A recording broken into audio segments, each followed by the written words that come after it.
Hello বন্ধুরা, আসসালামু আলাইকুম। আপনারা সবাই কেমন আছেন? ইনশাআল্লাহ আমিও ভালো আছি। এই তো আজকে কাতারে রমজান, ৬ রমজান।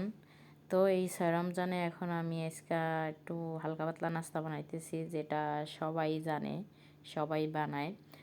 তো আমি ডিম দিয়ে আর ব্রেড দিয়া বানাবো, একটা নাস্তা বানাবো। তো এখন আমি প্রথমে এখানে 4টা ডিম দিছি। 4টা ডিমের সাথে তারপর আমি এখানে চিনি দিয়ে দিছি।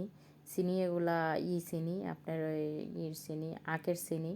তো আমি এখানে লবণ দিয়ে দিছি। তারপর এখন আমি সুন্দর করে এগুলো ফাটায় নেব, সুন্দর করে করে নেব, ফাটায় নেব, যেন মানে কোনো না থাকে।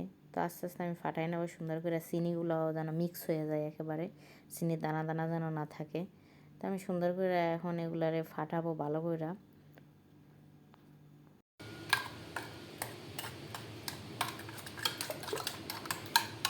সুন্দর করে ডিমটারে ফাটাই নেব আমি এখন। এই তো আমি ডিমটারে সুন্দর করে ফাটাই নিছি।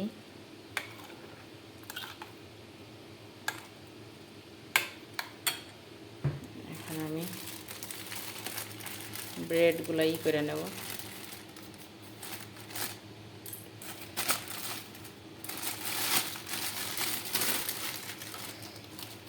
এগুলো সুন্দর করে আমার 2 পিস করে, এই যে দেখুন, আপনারা এরকম ডিজাইন করে কাটতে পারেন।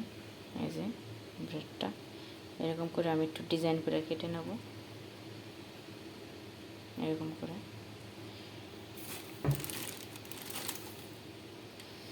এই যে এখান থেকে কাটবো আর কি।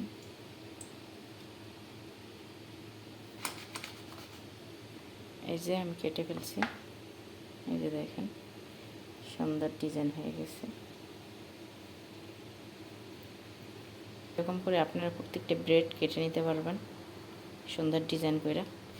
এই যে দেখুন, আমি কেটে নিছি। তারপর এগুলো কইরা তারপর দেখি ডিম আর হয় কি না, হইলে আরও করব। এই যে ডিম এটা পাতলা হয়ে গেছে। যে আপনারা এইভাবে ডিমটার ব্রেডটার ডিমের ভিতরে ভিজিয়ে নেবেন সুন্দর করে।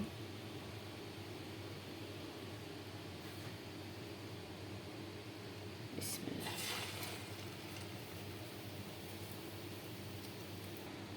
এই যে আমার 1 পিস হয়ে গেছে।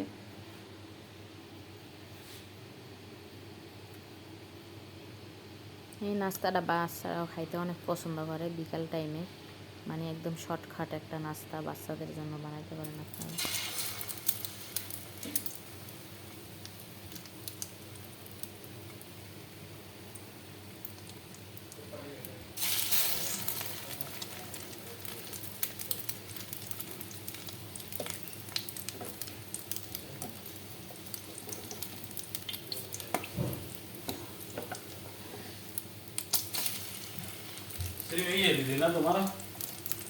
है मेरा ही। ओ गैस है, खलास हो गया भाई कल। वो गैस वासिम को बोला मैं कल। बोला तुमने? हैं, कल बोला मैं वासिम।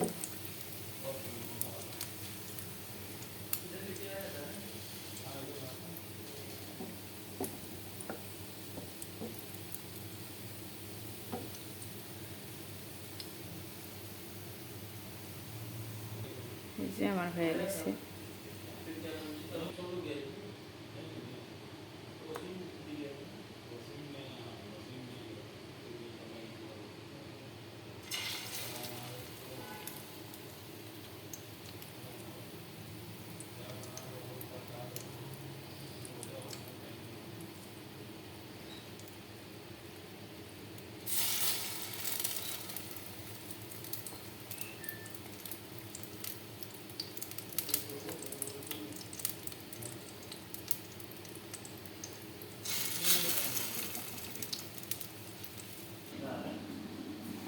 এই তো আমার টোস্ট হয়ে গেছে। এইভাবে আপনারা বাইজা খাইয়ে দেখতে পারেন টোস্ট। তো আমি এখন বানাইতেছি টক দইয়ের শরবত। তো আমি এখানে চিয়া সিড আর ওই ইসবগুলের ভুসি এগুলো অনেক আগে ভিজাই রাখছিলাম। তো টক দইগুলো আমি সুন্দর করে ফাটাই নিতেছি, আর এখানে আবার ভিজানো ওই চিয়া সিড আর ইসবগুলের ভুসি এগুলো এই টক দইয়ের মধ্যে এখন ঢেলে দিছি। তো এখন আমি সুন্দর করে নাড়বো, নাইরা এখানে টক দইগুলো আরও ফাটানোর ব্যাপার আছে, টক দইগুলো সুন্দর করে ফাটাই নেব। তো এই তো আমার ফাটানো হয়ে গেছে, তারপরে একটু আছে, সমস্যা নেই, এগুলো ফাটাই নেব। তো আমি এগুলো ফাটাইয়া পানি দিছি।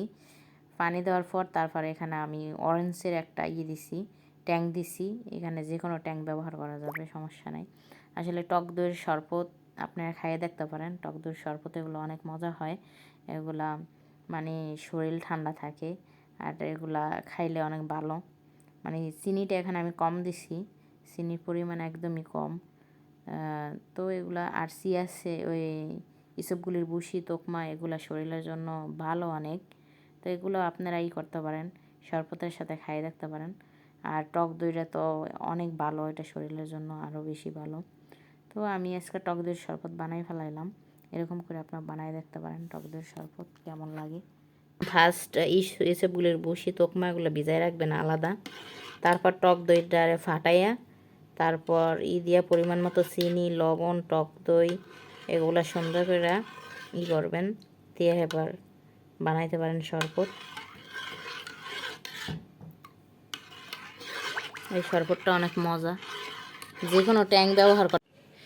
তো আমি তিল করে আনছি, বাজি করে আনছি। এগুলা আমি এখন সিরার ভিতরে দেবো। এই যে এগুলো হচ্ছে তিল, এখানে প্যাকেট তিল এগুলো পাওয়া যায়। এই যে এগুলো বাংলাদেশ থেকেই আসে।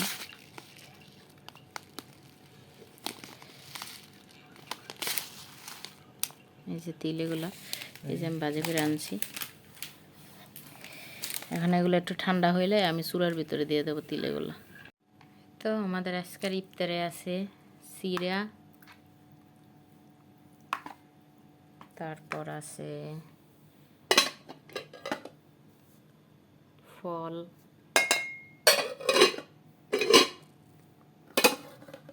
তারপর আছে টোস্ট, তারপর আছে শরবত। তো এই তো আমি সিরার ভিতরে এখন তিল যেটা বাজে করে আনছি এটা আমি এখনই করে দিলাম, দিয়ে দিলাম এখানে। মানে সুন্দর করে এখন মিক্স করে নেব।